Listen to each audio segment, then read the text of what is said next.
Hey Booktube, it's time to wrap up August. I got my ticket for the long way round. Let me tell you about all of the contemporary romance, real-life-ish kind of fiction. Isn't that kind of an oxymoron? Real-life fiction. That I read in August. I'm going to work from the worst ones to the best ones. So I'm going to start with Always. This is by Lita Stone, and it is the first in a series called the Wolfe Brothers novels. I got this as a free ebook, although it is available on audio, and it's narrated by Ian Murray. I didn't finish this one. These characters are so damaged, and it was kind of slow, and it's because it's also a series of several books, I just DNF'd it. I thought, no, this one isn't for me. So I gave it 0 stars. Next up was The Boys of Summer by C.J. Duggan. This is the first book in the Summer series, and it is not available on audio, and so I read it as an ebook. I got it as a free ebook from BookBub. C.J. Duggan is an Australian author, which I'm really finding that I want to expand out and read books that are set in different places other than in the States. It's very much a story in the vein of author Sarah Dessen, which is kind of chick lit for the YA crowd.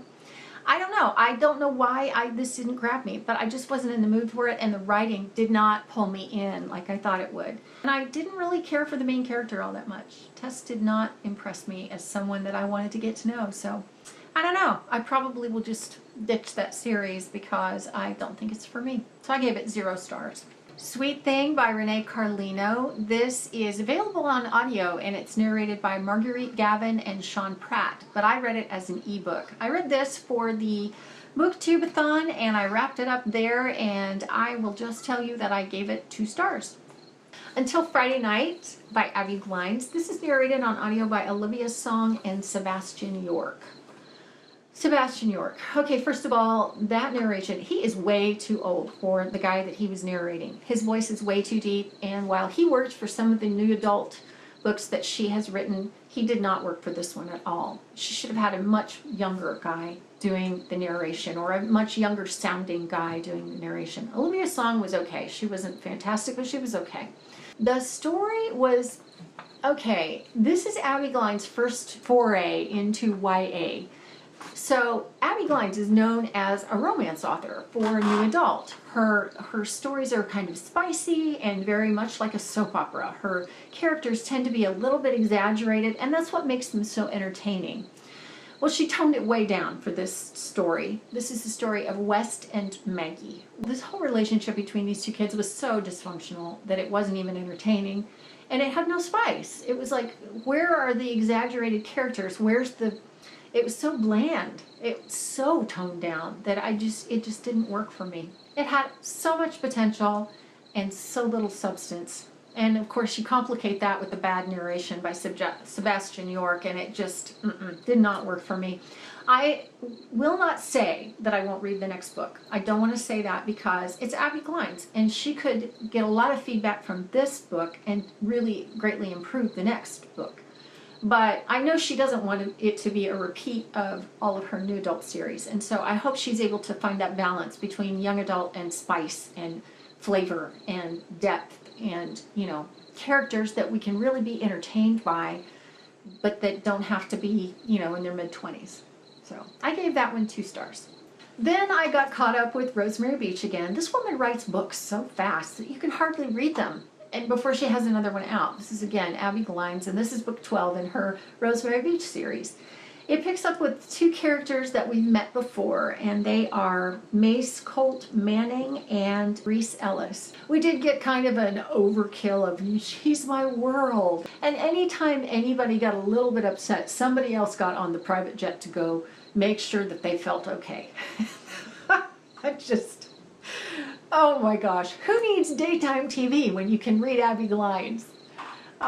It was, once you know that that's what's going to happen, then you can just take it for what it is and be thoroughly entertained. And of course, this is no great work of literary fiction, but it's just kind of fun. So I gave this one 3 stars. There's Wild, Then There's You by M. Layton. This is a Wild Ones novel, and I forget which one this is, but I will put it right here. And This is available on audio. It's narrated by Amy McFadden and Nick Podell, and it's probably done very well. I like those two narrators a lot, but I read this as a print book because I had it. This is about Violet and Jet, and they meet at a sex addicts anonymous meeting, kind of like an AA meeting for sex addicts. There's insta-love. You know, you don't find that, or at least I don't find that nearly as much in new adult as I do in YA, but this, yeah, was pretty much love at first sight, or at least lust at first sight. This book is largely immemorable. You know, I can't even really tell you much about it other than that it was okay for what I was reading at the time, and then I've forgotten most of the stuff about it. Yeah, I gave it 3 stars because it was okay. Never Never Part 2 by Colleen Hoover and Taryn Fisher. This is a continuation of a short story / novella, I don't know what it is, that they wrote together. And I read Part 2 for the Booktubeathon. And I talked about it in my wrap-up for that, so all I will tell you now is just that I gave it 3 stars. The Boyfriend Thief. This is by Shayna Norris, and I read it as an ebook, although it is available on audio, narrated by Bailey Carr. This is all about Avery. Avery is a girl in high school, and over the summer she wants to go do this kind of humanitarian program in Costa Rica, but she doesn't have enough money. She is the former friend of a girl in high school who is very popular and very wealthy.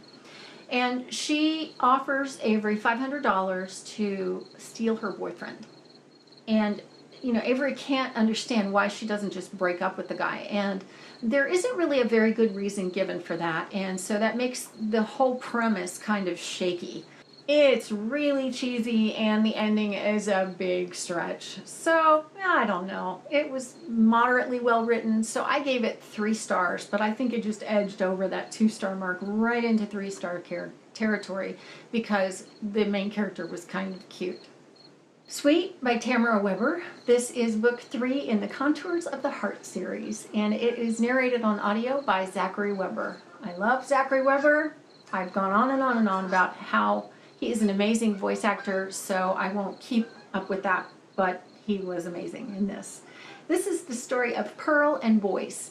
It was a nice, slow development of a romance between 2 friends that have known each other for all of their lives and come from 2 very different worlds, but are very accepting of one another, and it's the world around them that's causing all the problems. The characters were really, really well developed and good, and I loved it. I loved it, and I gave it 4 stars. I read The Storied Life of A.J. Fikry by Gabrielle Zevin and narrated on audio by Scott Brick for the Booktubeathon, and I talked about it in my wrap-up for the Booktubeathon, but that was a 5-star book for me. It was incredibly good, and I talked about it in my wrap-up for that, so I won't talk more about it now except to say that it's a book about books. It was magical. So if you haven't picked that one up, I strongly urge you to do that because it was wonderful.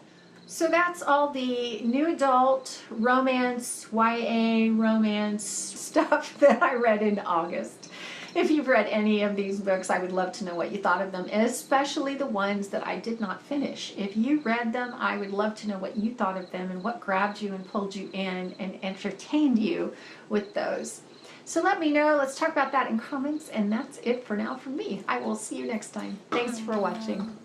When I'm gone, you're gonna miss me when I'm gone.